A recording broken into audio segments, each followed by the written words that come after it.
নামৰ মানুহজনে দিল্লীত গৈ কি ক'ব? কিবা ক'ব পাৰিব?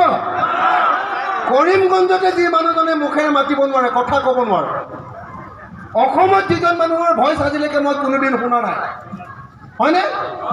সেই পাৰুল চৌধুৰী ইয়াত AIDF এইকাৰণে তুলিছে যাতে মুছলমানৰ ভোটটো ভাগ হৈ যাতে বিজেপি জিকিব পাৰে। হয়নে নহয়? আপোনালোকে কওক, হয়নে নহয়? ইয়াৰ বিপৰীতে আমি যিজন কেণ্ডিডেট তুলিছোঁ, হাফিজ ৰছিদ, কি নাম? হাফিজ ৰছিদ আহমেদ চৌধুৰী। হাফিজ ৰছিদ আহমেদ চৌধুৰী গুৱাহাটী হাইকোৰ্টৰ চিনিয়ৰ এডভোকেট।